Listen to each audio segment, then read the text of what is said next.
African Queen Mo family, how are you doing? I want to talk about something that is so annoying. I'm so upset about the fact that we've lost our babies. Now, I want to understand something, guys. How is it that the government can actually say openly that we've lost 70 children, that 70 children are unaccounted for?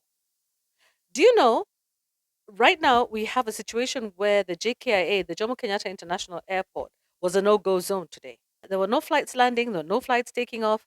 The Kenya Airports Authority Staff Union was on a go slow strike and nothing was moving. Okay, today. So we even got to a point where we even had a power cut. I don't even know whether it was all over the whole country. For our area, there was no power and I heard the generators go on. And I say to myself, you know what, guys? There's just too much crisis. This country is being run by crisis management. Crisis after crisis after crisis after crisis. Before we can solve this problem, another problem comes on. Before we solve that one, another one is on. I feel that this is completely well orchestrated. This is planned. This is not something that is like arbitrary, like coincidental. No, no, no, no, no, no. I want to understand how it is that we can move on from losing 70 children in a fire to now focusing on an airport, which we're just about to lose for the next 30 years, plus an extra 18% gone from our profits for the rest of our lives forever and ever and ever until eternity. After 30 years, the agreement is that the person will be shaving off 18% of the profits of the airport after 30 years. And to infinity. That's the agreement. And I want to ask myself these questions. There's so many problems that we've had here. University students not, being put into different categories which they're not supposed to be in, so that poor children are not able to access education.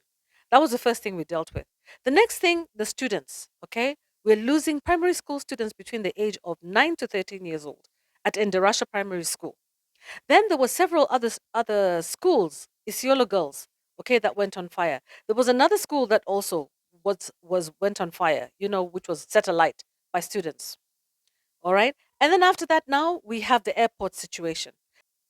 Is Kenya a crime scene? Do we need detectives to come in from different countries to come and figure out what's going on in this country? What are we doing? What are we really doing, guys? Generation X, I'm calling on to you. 50-year-olds. 50-year-olds, I'm calling up to you because you are the ones who are in power right now. What is going on? What is going on, my colleagues, brothers, and sisters? What are we doing to our country? What are we doing to our children? Are you thinking about your children and your great grandchildren? Or are you just thinking about yourself? Because it doesn't matter whether you're in power right now, whether it is that you have built everything, you've bought houses, you've got land, you have assets, your children are fine, you've set them up for the rest of their life, and your great grandchildren, the great grandchildren, they will not live in peace with that money. That money may even be valueless. They may not even be a country.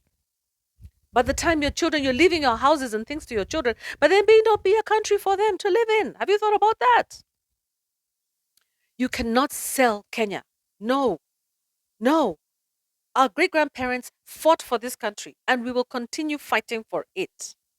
There are too many things that have happened in the recent past for them to be completely coincidental. We lost 10,000 of acres of land of the Aberdares, okay, to burnings by the British Army just recently, all right? And then at the same time, I was told by somebody who lives in the region that somebody came and planted worms, that they could not even harvest the food, that they'll be digging and they're not able to harvest any food from their land. Now you're telling me about the burnings of children in the schools, boys in the schools, young children. At the same time, we're talking about Maisha number, which is the identification number currently being put into newborns in this country. At the same time, we have monkeypox, another calamity, which they say came from from the Congo. Come on, guys, this is just too much. No, this is confusion, and this confusion is not Christian. This is not normal. This is abnormal, 100% abnormal. We have to look at this situation, guys, and think, connect the dots. Everybody's an analyzer. Everybody's an evaluator. It's not just Morara. Every time that you decide that you're going to wake up at this time and you're going to brush your teeth, you're going to eat this food, you're evaluating. Monitor the situation around you. It will start with every single person questioning everybody else's motives. because this is too much. We're not going to live in a country like this. No, we cannot continue like this. Gen X, I'm talking to you, Gen X. I'm talking to you. Yeah, listen.